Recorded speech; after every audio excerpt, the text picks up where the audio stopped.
जय हिंद साथियों। जो भी साथी नर्सिंग असिस्टेंट का वेट कर रहे हैं वीडियो का, तो उनके लिए बहुत अच्छी वीडियो बना रहा हूँ। आज नर्सिंग असिस्टेंट को लेके आपके बहुत ही ज़बरदस्त डाउट सारे क्लियर हो जाएंगे। मुझे बहुत सारे मैसेजेस आए एक ही बंदे के कि सर नर्सिंग असिस्टेंट का ट्रेनिंग, ड्यूटी टाइम, वर्क और ट्रेडरों का डिस्ट्रीब्यूशन किस प्रकार होता है, उनकी पोस्टिंग कैसे होती है, उनकी क्या सैलरी रहती है और उनका कैसे प्रमोशन रहता है, और नर्सिंग असिस्टेंट का प्रमोशन कहाँ तक जाता है, उसके बारे में आप एक पूरी पर्टिकुलर वीडियो बनाएं। तो आज की वीडियो जो है हमारी वो नर्सिंग असिस्टेंट को लेके है। वीडियो आपको आसानी से समझ में आ जाए और आपके सारे डाउट्स क्लियर हो जाएं, आपको मैं नर्सिंग असिस्टेंट ट्रेड की वीडियो पूरे 7 पार्ट्स में बताऊंगा। Part number 1 training, part number 2 duty, और part number 3 work, part number 4 आपका डिस्ट्रीब्यूशन ऑफ ट्रेड, और 5th पार्ट है आपका पोस्टिंग, और 6th पार्ट है आपका सैलरी, और 2nd पार्ट है आपका प्रमोशन, और 8th पार्ट कह सकते हैं कि आखिर नर्सिंग असिस्टेंट का प्रमोशन कहाँ तक हमें मिल पाता है। क्या नर्सिंग असिस्टेंट के थ्रू आप एसीसी एग्जाम दे सकते हो? तो आज की वीडियो में आपके सारे डाउट्स क्लियर कर दूंगा। तो सबसे पहले जान लेते हैं कि नर्सिंग असिस्टेंट का क्राइटेरिया क्या होता है। तो अगर एजुकेशन क्राइटेरिया की बात करें तो इसके लिए आपको 12th, और 12th में आपके physics, chemistry, biology with English overall आपके 50%, और किसी भी सब्जेक्ट में आपके 40% से कम नंबर नहीं होने चाहिए। और अगर बात करें आपके हाइट की, तो आपके स्टेट के अकॉर्डिंग आपका हाइट का क्राइटेरिया आप देख सकते हैं।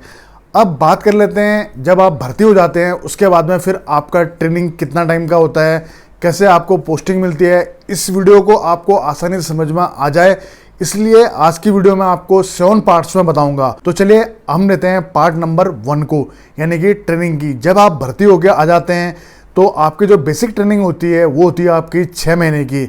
और कोर में कहीं पे भी, चाहे आपकी core of engineer, core of EME, core of signals, core of AOC या कोर ऑफ एएससी, इनमें जो बेसिक ट्रेनिंग वो 6 महीने की होती है, छोड़ के इन्फेंट्री को। इन्फेंट्री में भी मतलब हम बोलते हैं भले बेसिक ट्रेनिंग 6 महीने की होती है, लेकिन उनका ट्रेनिंग ज़्यादा होता है और एडवांस ट्रेनिंग का टाइम भी उनका अलग होता है। और बाकियों की क्या होती है कि 6 महीने की बेसिक ट्रेनिंग होती है, उसके बाद में उनकी ट्रेड ट्रेनिंग शुरू हो जाती है। हम बात कर रहे हैं नर्सिंग असिस्टेंट की। नर्सिंग असिस्टेंट की जो ट्रेनिंग होती है वो 1 से लेकर 1.5 साल तक की होती है। अब बात करते हैं पार्ट नंबर 2 ड्यूटी टाइम की। ड्यूटी टाइम देखो, ड्यूटी टाइम को हम 2 भाग में बांटते हैं। पहला पार्ट है आपका इन हॉस्पिटल, यानी कि आप हॉस्पिटल में आपका ड्यूटी का टाइम क्या होता है। यानी कि जो एएमसी के बंदे होते हैं, आपको पता होगा कि हमारा आर्मी एमएच होता है जो, यानी कि मेडिकल हॉस्पिटल, उनमें उनका ड्यूटी आती है, यानी कि वार्ड में भी आ सकती है, लैब में भी आ सकती है, या आपके एडमिन में भी आ सकती है। तो उसी प्रकार अगर आप बात करें फील्ड एरिया की, यानी कि counter insurgency, glacier, high altitude, इनमें इनका ड्यूटी का कोई टाइम फिक्स नहीं होता। जब भी इमरजेंसी हो या कैसे भी हालात हो, यानी कि आपातकालीन हालत, आपको हमेशा तैयार रहना पड़ता है, हमेशा आपको अलर्ट मोड पे रहना पड़ता है। लेकिन अगर पीस एरिया की बात करें तो ज़रूर आपका जो टाइमिंग होता है हॉस्पिटल का, वार्ड का, तो उसका एक अलग टाइमिंग होता है, 7 से लेकर 8 घंटे तक का भी होता है। और उसके बाद आपके गेम्स भी चलते हैं, ट्रेनिंग भी चलती है, ये चीज़ें चलती रहती हैं। अब बात कर लेते हैं नर्सिंग असिस्टेंट के वर्क की। आपको पता ही होगा कि सेना में आपका जो नर्सिंग असिस्टेंट का काम होता है वो होता है एक जवान को फर्स्ट एड की सुविधाएं मुहैया कराना, और सेकंड अपने डॉक्टर के साथ में असिस्ट करना। यानी कि डॉक्टर को अगर मान लिया जाए डॉक्टर किसी जवान का ट्रीटमेंट कर रहा है, तो जो असिस्ट होते हैं, भले वो आप चाहे उसकी लैब रिपोर्ट हो, भले उसकी यूरिन रिपोर्ट हो, भले उसकी कोई भी प्रकार की रिपोर्ट हो, तो जो रिपोर्टिंग का काम होता है वो नर्सिंग असिस्टेंट ट्रेड का होता है। अब बात करते हैं आपका डिस्ट्रीब्यूशन ऑफ ट्रेड की, यानी कि आपको ट्रेड का डिस्ट्रीब्यूशन कैसा होता है। कई लोग बोल रहे होंगे सर आप वीडियो तो नर्सिंग असिस्टेंट की बना रहे हो, तो डिस्ट्रीब्यूट क्या कर रहे हो। तो जो भाई बहन पहली बार वीडियो देख रहे हैं उनको बताना चाहूँगा, नर्सिंग असिस्टेंट में आपको 2 ग्रुप मिलते हैं। पहला ग्रुप मिलता है आपको एक्स ग्रुप, और दूसरा ग्रुप मिलता है वाई ग्रुप। आप बोलेंगे सर एक्स ग्रुप के अंदर में कौन आते हैं, आपको बताना चाहूँगा कि जब आपकी ट्रेड ट्रेनिंग होती है तो उसमें आपकी परफॉर्मेंस के आधार पर आपका टेस्ट होता है, और टेस्ट में जो बेस्ट परफॉर्म करता है उसको उसी अकॉर्डिंग ट्रेड मिलते हैं। बात करें हम आर्मी डेंटल कोर की, यानी कि वो भी एएमसी का ही पार्ट है। एएमसी के जवान यहाँ पर देखा होगा आपने शोल्डर में एएमसी लगाते हैं। और आपने बहुत सारे लोग, जब आपके फादर होंगे, भाई होंगे, आपने देखा होगा जब आपको डेंटल की प्रॉब्लम हो जाती है दांतों की, तो आप इंडियन आर्मी के ही मेडिकल हॉस्पिटल में जाते हैं जहाँ की एक डेंटल सेक्शन अलग से रहता है। और लेकिन वो लोग अपने टाइटल शोल्डर में एडी कोर लिखा के रखते हैं, यानी कि उसका मतलब होता है आर्मी डेंटल कोर। होता तो वो एएमसी का ही पार्ट है, लेकिन जो उसमें डेंटिस्ट होते हैं या जो डेंटल असिस्टेंट होते हैं वो आते हैं आपके एक्स ग्रुप के अंदर में। और एक्स ग्रुप वालों की जो बेसिक पे होती है वो वाई ग्रुप वालों से ज़्यादा होती है। अब एक्स ग्रुप में आपके डेंटल वाले भी आते हैं, साथ ही आपने देखा होगा लैब असिस्टेंट भी। लैब असिस्टेंट यानी कि जब आप हॉस्पिटल में जाते हो, आप अपने ब्लड की सैंपलिंग देते हो, तो जो ब्लड सैंपल को टेस्ट करते हैं या आपके जो यूरिन आप देते हो टेस्ट के लिए, या आप कोई भी टेस्ट के लिए जो देते हो, जो इन्वेस्टिगेशन करते हैं, वो होते हैं हमारे लैब असिस्टेंट। और उसके बाद में आपने देखा होगा कि जब आप एमआरआई कराते हो या आपने एक्सरे कराया होगा रेडियोलॉजी में, या जब आपको डॉक्टर फिजियोथेरेपी के लिए लिखता है तो जो आपकी फिजियोथेरेपी कराई जाती है, तो जो ये नर्सिंग स्टूडेंट होते हैं ये सारे आते हैं आपके एक्स ग्रुप में। और जो बाकी बचे हुए जो नर्सिंग स्टूडेंट आते हैं वो आते हैं आपके जनरल नर्सिंग स्टूडेंट, वो आते हैं आपके वाई ग्रुप में। एक्स ग्रुप वाले की जो पे स्केल होती है वो वाई ग्रुप वालों से ज़्यादा होती है, यानी कि उनकी बेसिक पे ज़्यादा होती है। बेसिक पे ज़्यादा होती है तो उनके डीए में भी वेरिएशन आता है। बेसिक पे और डीए आपका बढ़ गया तो आपकी पूरी पेमेंट में भी वेरिएशन आ जाता है।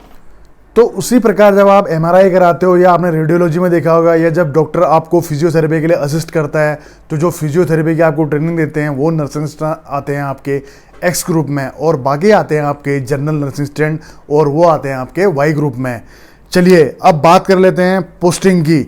तो पोस्टिंग अगर हम बात करें तो आपने देखा होगा पोस्टिंग जो नर्सिंग स्टूडेंट की होती है, अगर आरआर में रहता है तो 2 साल के बाद में, पीसी एरिया में रहता है तो 3 साल के बाद में, फील्ड एरिया की बात करें तो उनकी 2 साल के बाद में पोस्टिंग आ जाती है। अब बात करते हैं आपकी सैलरी की।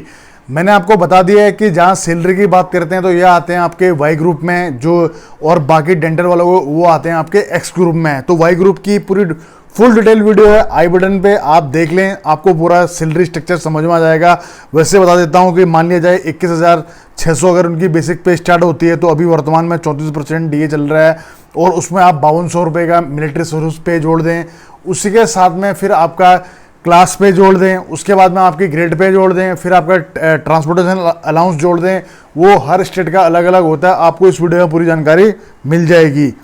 अब बात करते हैं प्रमोशन की। अगर प्रमोशन की बात करें तो एक सोल्जर नर्सिंग स्टूडेंट का जो प्रमोशन होता है वो सोल्जर या आपका सिपाही से, फिर होता है आपका लांस नायक, फिर होता है आपका नायक, फिर हवलदार, नायक सूबेदार साहब, उसके बाद सूबेदार साहब, फिर सूबेदार मेजर, और अगर प्रमोशन आपको ऑनरी मिल जाता है तो ऑनरी लेफ्टिनेंट, और लास्ट प्रमोशन होता है हमारा ऑनरी कैप्टन तक, वहाँ तक आप जा सकते हैं इसमें। और बात करें कमीशन की तो बिल्कुल आप सोल्जर नर्सिंग स्टूडेंट के थ्रू आप एसीसी कमीशन भी अप्लाई कर सकते हैं, एससीओ कमीशन भी अप्लाई कर सकते हैं, और पीसीएसएल कमीशन भी अप्लाई कर सकते हैं।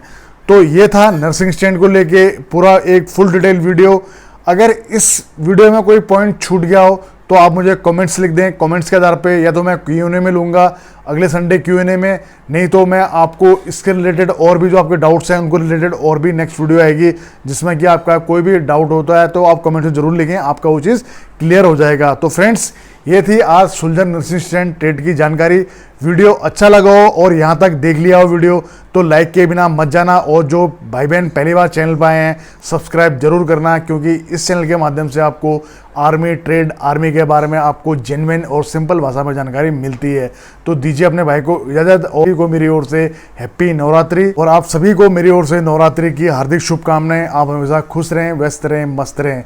जय हिंद, जय भारत, वंदे मातरम, भारत माता की जय। दोस्तों सब्सक्राइब कीजिए एक्स आर्मी सोल्जर को डिफेंस की सबसे सटीक और सबसे आसान भाषा में जानकारी के लिए, साथ ही बेल आइकन को प्रेस करें ताकि आपको नोटिफिकेशन सबसे जल्द मिले।